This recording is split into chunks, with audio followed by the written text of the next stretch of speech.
Revenge is a dish best served cold is an old Klingon proverb according to Star Trek II, The Wrath of Kahn. Well, perhaps not, since Klingons don't exist except in the never-ending Star Trek franchise. Actually, the origin of the phrase has been difficult to find, as the earliest written version was in 1846, and that was in an English translation of a French novel that gave it in a slightly different form. Revenge is very good eaten cold.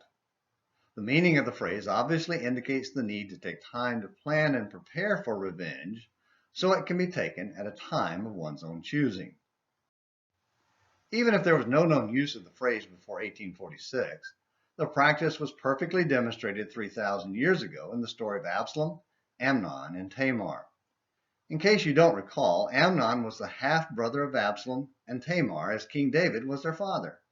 Amnon had tricked his dad into setting up a meeting with Tamar that gave him the opportunity to be alone with her and ended with him raping, then rejecting her.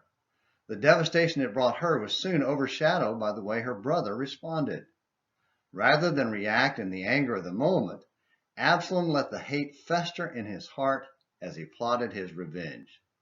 2 years later, Absalom planned a sheep-shearing celebration and invited the royal house, including King David.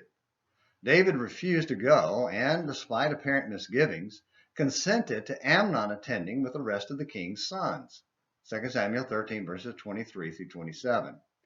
It was another trick that David should have seen through and refused, just like he should have refused to send Tamar in to serve Amnon.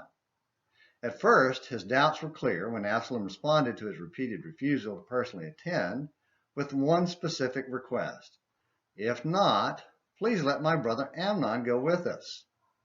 David's answer revealed his concern about Absalom's intentions toward the presumptive heir to the throne. Why should he go with you? He asked, verse 26. But the dish was cold, so David foolishly decided it was safe and consented.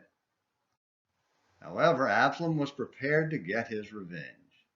Just as the party was getting started, Absalom had his servants murder Amnon in cold blood, 2 Samuel 13, verses 28 and 29. A few years later, Absalom was dead too, proving the other proverb about revenge needing 2 graves instead of 1.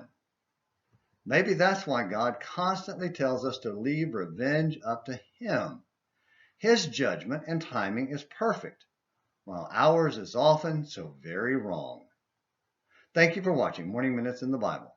Until next time, this is James McClenny hoping you have a great day.